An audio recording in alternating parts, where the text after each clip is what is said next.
Hey. Hey. Are you trying up for football? Yeah. What time are the tryouts at? It's on Monday at 4:30. What position do you want to play? I try for offense. Be careful. You may not be alone. Do you need a ride there or back? No. All information exchanged on the internet can be accessed by other people and can put you at risk.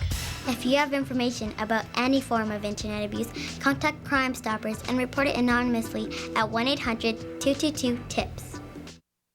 The opinions expressed on this program are those of the participants and do not necessarily reflect those of Cable 14, its sponsors, or its shareholders, Cogeco Cable, Shaw Cable, and Source Cable Limited.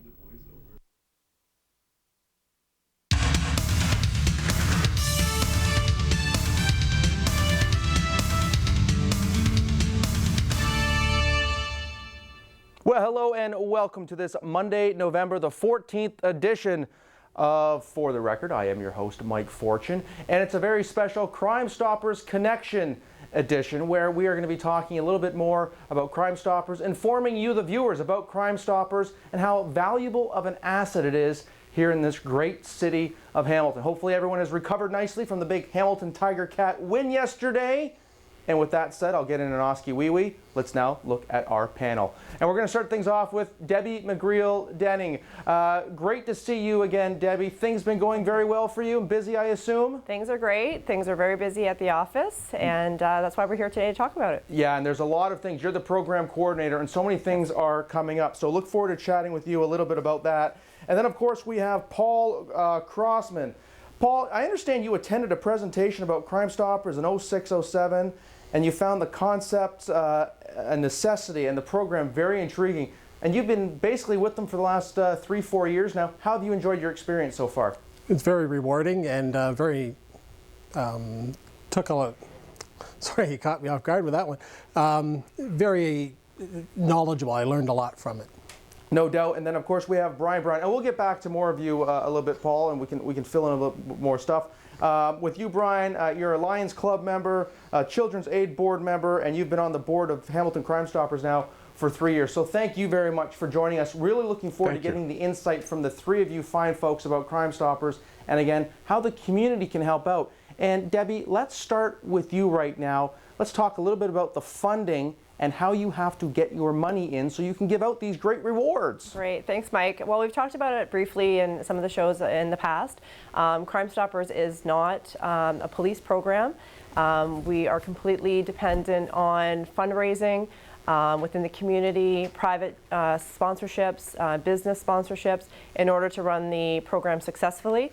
There is that perception possibly by some of the community thinking that the Crime Stoppers program is funded, or we get some money from the police department and or government, and that's not the case. We do work in partnership with the police and with law enforcement, which is fantastic. We have a great relationship. But as far as the funding and the support of the program, we rely heavily on our community members, and that's why we're here today to appeal to them once again. It's a fantastic program, and it keeps our community safe here in Hamilton. Yeah, and it doesn't also just have to be the individuals in their homes, does it, Paul? If businesses like yourself want to get involved and start to donate or get involved, sponsor somehow, it's highly recommended that the businesses call up Crime Stoppers and say, hey, I want to get involved, how do I do it? And you're the perfect person to ask this. How does someone go about doing that on the business side? Well, if it's a small business and you're looking at making a cash donation, call the office or call me personally and I'll discuss it with you.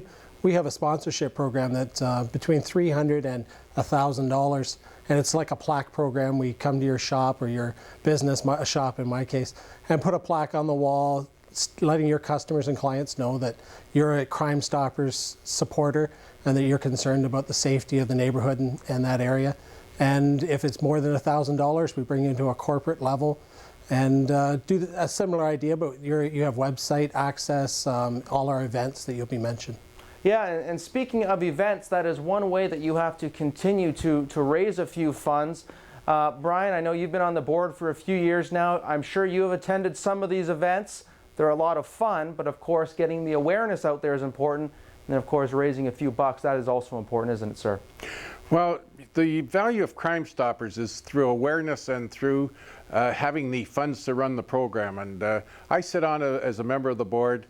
I believe in the program. I'm a 30-year police veteran, and we are separate from the police, but there has to be a way that people can give out information without becoming involved through the police, and Crime Stoppers is that way.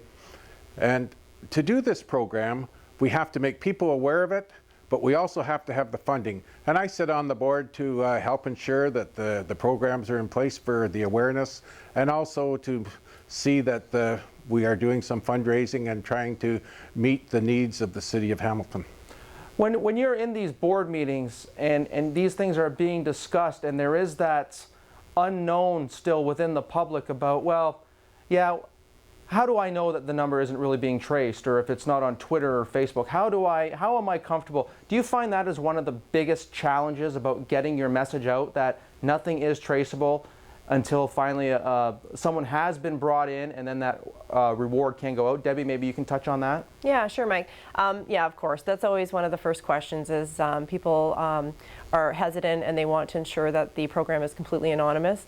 It is completely anonymous. I often say, whether I'm training police officers or in the community when I do presentations, if you come by the office, our phone is probably from the 1940s. There's absolutely no call display on it. And as well as when people are submitting tips through the web, there's no way of us tracing where that tip is coming from and who that person is.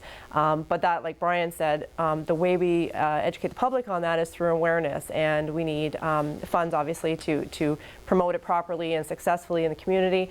And if we don't have the awareness out there, and the Crime Stoppers poster is not out there, and the lovely little handcuff in the phone, people aren't going to know what's out there, and they're not going to use the program. So we really want to make it accessible to everyone in the community, and I think we're doing a good job of that. And of course you have some wonderful volunteers, and we have two of them right here. Both of you gentlemen have been involved, as we talked about at the top of the show, about your volunteering.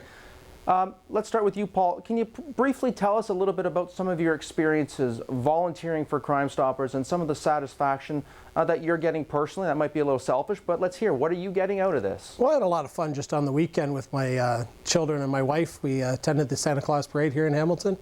I got to run around with Tipper, and just the joy on the face of the people, the recognition that they're out there telling people what Crime Stoppers is about. This weekend, the night at the Flamborough Downs racetrack is always fun. You interact with people, get to talk to them about the problems that Crime Stoppers has, what we're doing for the community. And actually just sitting and having a coffee at my shop and explaining to a lot of my customers that I'm part of Crime Stoppers and Crime Stoppers is not the police. A little bit of satisfaction there. Well, and that's great, and I want to touch on that a little bit later, but I want to also now go to Bryon, and let's talk a little bit about the slots, trots, and jackpots that's going to be coming up. You've been part of this event, and Debbie, we'll get some feedback from you as well. Sure. I know we got some great viz coming up. This is a fun event up at Flamborough, isn't it, sir? Yes, it is. It's one of our major fundraising events. Everyone seems to have a good time and enjoy themselves, and it's really part of a necessity to raise funds, but it's also nice to be able to provide some entertainment and some enjoyment for people and thank them for supporting us. And that's one of the great things about Crime Stoppers. As you go around, I've done the barbecues, I've been out speaking. Sometimes you think that everyone knows exactly what Crime Stoppers is and are aware of them, but you come to find out that a lot of people know Crime Stoppers, I've heard of it, but they're really not sure how it works in that. And I think it's great that we go out, make people aware of it, but with awareness becomes that they become involved, and you have to have funding to become involved with Crime Stoppers. And that's one of our major ways of creating those funds is through events such as the Flamborough Downs. Yeah, and it is a fun night, and you can tell by the photos there, Debbie, that everyone is having a good laugh. But again, it's so important getting the message out. People want to get involved this year, Debbie. Can you give us the dates, the times, and some pricing and how they can get tickets and get involved? Absolutely, Mike. Like Bryon and Paul both mentioned, it's coming up. It's one of our most successful fundraisers. It's our 9th year doing it. It's this coming Sunday, November the 20th. Doors open at 4:30. Post time is at 6 p.m. $45 is for a single ticket, and that includes your buffet meal at Top of the Turn restaurant with a lovely beef dinner and buffet. We also have a silent auction that's very, very popular. We have great items this year. We have numerous electronics, we have spa packages, we have jewelry, we have Xbox games, PlayStation and Kobo, something that would satisfy everyone that's coming to the event. And like I said, it's my first event. I was the coordinator as of this past January, but I haven't heard anything but good things about it. So I'm looking forward to it as well. I've heard some wonderful things as well from this great event in the past after it's happened. So folks, get involved, call them up, get your tickets. $45 goes towards a great cause, Crime Stoppers, of course. To our two volunteers out there, while Debbie was talking and I started to think about volunteering and all that, at what level or at what age would you suggest someone get involved? I'm assuming most of the volunteers on this board are a little bit older, and I don't know if Crime Stoppers would allow to have younger kids, mid to late teens. I don't know. I'm throwing it out there for someone that's watching this right now. They want to get some co-op hours. Is this something that the younger generation should also get involved with, gentlemen? And Paul, let's start with you. Yeah, definitely. We do. Columbia College helped us out a lot with the Road to Hope race marathon down at the Confederation Park a couple weekends ago. They were out there helping us with tipper, helping serve food. I definitely want to get more younger people on our board with a different opinion to help us mediate between the younger generation and us old folks, as they keep telling us. Thanks, Paul. You're welcome. And Bryon, do you kind of echo those sentiments as well? I do.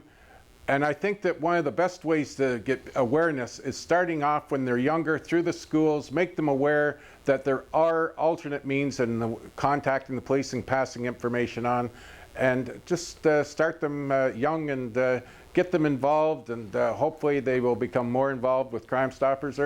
And even it's a good training to go out into their community to other groups and talk to them. So I definitely think it's great. Well, thank you very much, sir. Debbie, you have about 20 seconds, all yours. How would you like to finish this up? Okay, I just wanted to add, I forgot to say it last time, if you do want tickets for the upcoming event this Sunday, you can call 905-546-4808 or 905-546-3813 and speak to our administrator in the office, Trish Hoban, and she'd be more than happy to set you up with some tickets, and we hope to see you there this Sunday.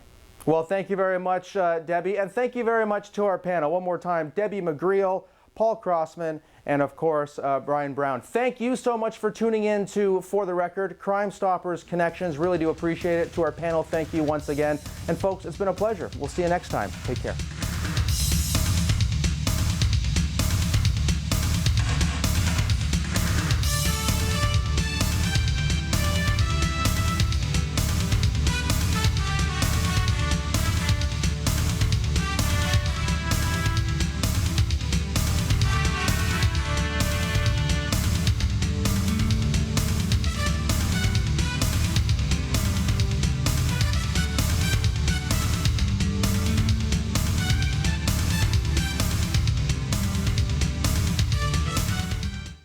Every day, a child online is bullied, abused, or targeted by a predator. There are lots of things you can do to help keep us safe. Talk to us about the potential dangers of the internet. Install antivirus software on our computers. Put our computer in a common area in the house. Be aware of your child's life online. If you have information about any form of internet abuse, contact Crime Stoppers and report it anonymously at 1-800-222-TIPS.